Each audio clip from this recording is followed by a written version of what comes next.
Today on IODP Expedition 342, Newfoundland.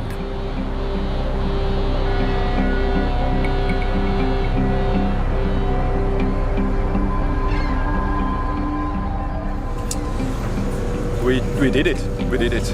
And amazingly, we recovered exactly 5,400 meters, more than 5 kilometers. Oh, this is just a start. We have hundreds of sample requests pending, and that we're gonna further discuss and compile, and eventually sample about 6 months from now. We're gonna take 50,000 samples or so out of these cores, and people take them to their labs, and that's when the real work begins.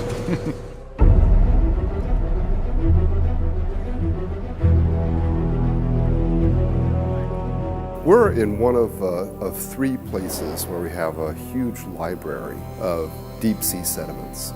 And like a library, it's got all these stories to tell. And we're here to figure out what some of those stories are by opening up some of the books.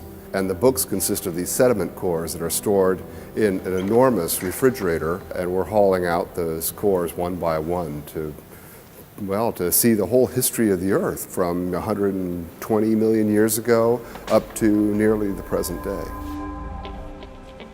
Now we got almost 152 kilometers of these cores. This is the outcome of all the effort of drilling scientifically in all the oceans. That's the core, the material researchers then can work on and make all these great findings.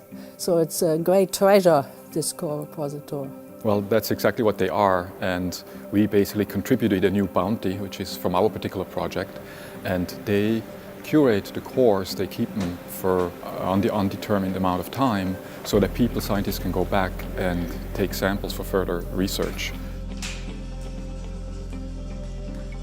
So when we cut these cores on the ship, we try to deal with them in a very thoughtful, careful manner so that we use what we need for our projects and we preserve what we don't need right away, because there are always scientists coming back later and do more research based on new ideas and new methods in the future, sometimes 10, 20 years later.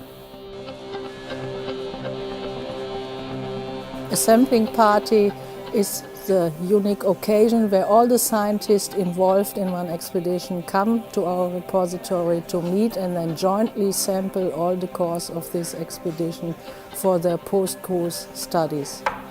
It's a great pleasure, because you get to see the unique material firsthand by this group, but it's also hard work.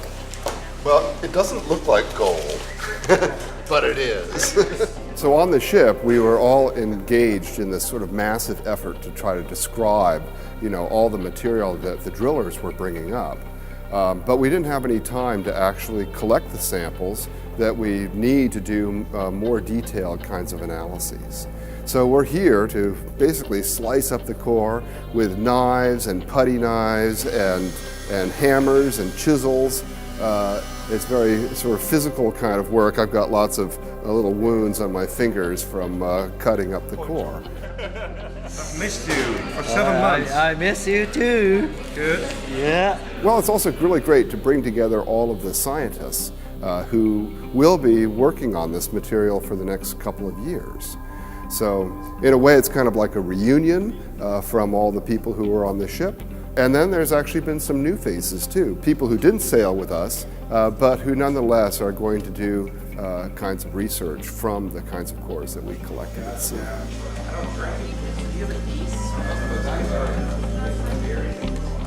So the samples have to be treated, they have to be processed, and then all sorts of suites of data will be generated, geochemical, paleontological, sedimentological, these sorts of things.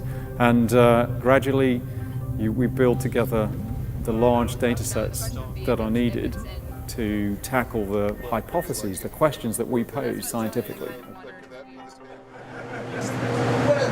Stripes, stripes, stripes. That looks like... It certainly could. This looks very promising. So we went out to sea with sort of an objective in mind, a couple of major things that we wanted to study.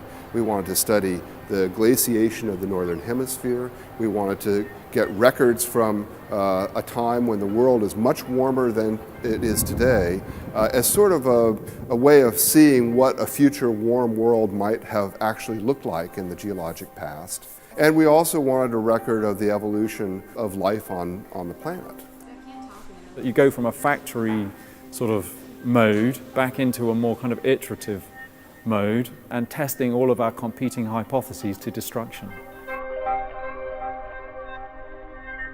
In the scientific world, when we open up these cores, we're finding out very basic things about how the world actually worked in the past.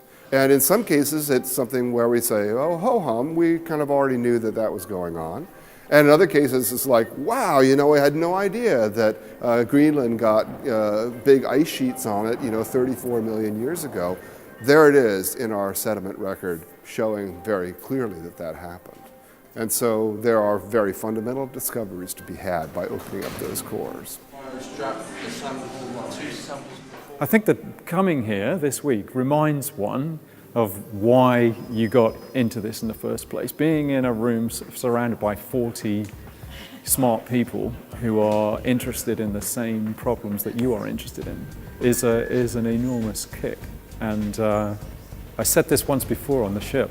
When I get back to Southampton with all of these samples, I guess I'll be sitting there thinking, and so it really begins.